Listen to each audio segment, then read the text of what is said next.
High above Italy's Liri Valley, perched on a rocky promontory, stood the majestic Monte Cassino Abbey. Founded in 529 AD by Saint Benedict of Nursia, this monastery was not just a religious site. It was a cornerstone of Western civilization. For almost 1400 years, it survived the rise and fall of empires, the ravages of war, and the tremors of natural disasters. It remained a steadfast symbol of faith, scholarship, and human resilience. But in early 1944, this sacred beacon transformed into the epicenter of one of World War II's most harrowing and controversial chapters. As the Allied forces pushed northward through the boot of Italy, their momentum ground to a halt against a formidable obstacle, the Gustav Line. This was a sophisticated defensive system anchored by the German 10th Army, stretching across the peninsula from the Tyrrhenian Sea to the Adriatic. At the very heart of this line stood Monte Cassino. Its strategic position was undeniable. It overlooked Highway 6, the vital artery leading directly to Rome. For the Allies, capturing this height was not just an objective. It was an absolute necessity for the liberation of the capital. However, the mountain was a natural fortress, and the German paratroopers, the elite Green Devils, were determined to hold it at any cost. A cloud of uncertainty hung over the abbey. Allied commanders were convinced that German troops were using the monastery as an observation post to direct deadly artillery fire onto the valley below.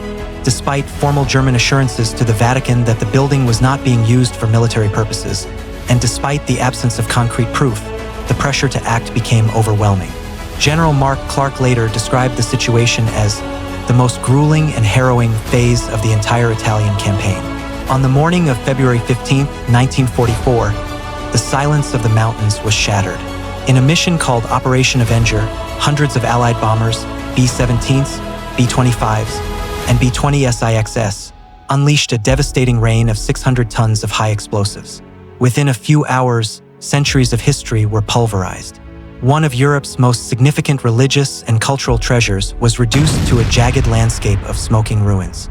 Ironically, the destruction did not clear the path for the Allies. Instead, it made the battlefield infinitely more dangerous. The German paratroopers, who had previously respected the abbey's neutrality, now moved into the shattered remains. The jagged masonry and deep cellars provided near-impenetrable defensive positions. The ruins became a fortress more formidable than the original building ever could have been. For months, Allied soldiers from many nations, Americans, British, Canadians, New Zealanders, Indians, French, and Poles, faced an impossible task. They advanced through steep, treacherous terrain under constant, withering enemy fire. Every movement was threatened by hidden machine guns, mortars, and precise artillery. The fighting was primitive and brutal, often devolving into desperate hand-to-hand combat amidst the rubble.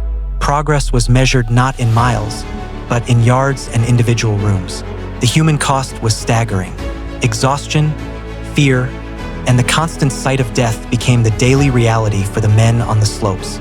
Finally, in May 1944, during Operation Diadem, a massive, coordinated assault broke the stalemate. It was the Polish II Corps that ultimately spearheaded the final climb.